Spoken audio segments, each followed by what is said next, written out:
Hey everybody, happy Martin Luther King Day.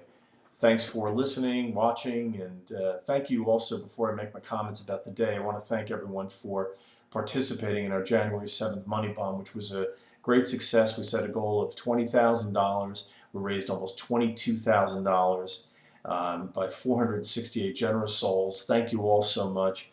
It's created some buzz within the California Republican Party. People have taken notice of the fact that we have some wherewithal, and the money's already being put to good use. More importantly, we're doing things like creating new flyers for the folks who are doing the precinct work, and we're also going to do some online, some advertising on some high-profile online sites, which will seed, hopefully, even greater revenue streams for the campaign for the future, which all will be put to good use. So, thank you very much.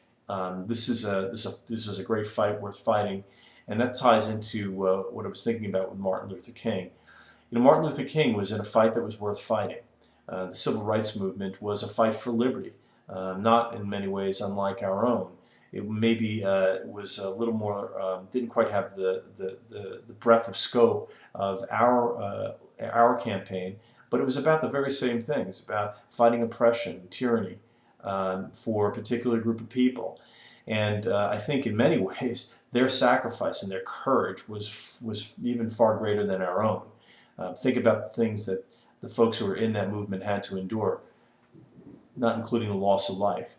So it's a great, it's inspiring to think back about what the folks did. Now, I know we don't share the politics of most of the people who were involved in that movement. In fact, probably not a lot, but we do share a couple of things in common, including the cause of liberty. And I think ultimately that's what that fight was about.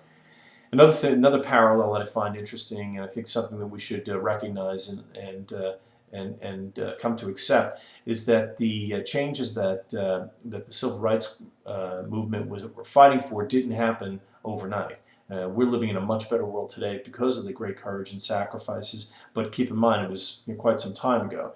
And the truth is that many of us may not see the changes that we're fighting for today, in our lifetimes. It'll be our children and our grandchildren and other future generations of grateful Americans who look back at the sacrifices and the courage and the challenges that we met. But nonetheless, the fight is worth fighting. What else would you do if you weren't fighting for this? And I think that the people who were in the thick of that fight back then look back with great pride on what they did and what they accomplished, as many of us will someday as well. So thank you again for watching, and always remember to judge people not by the color of their skin, but by the content of their character. Take care.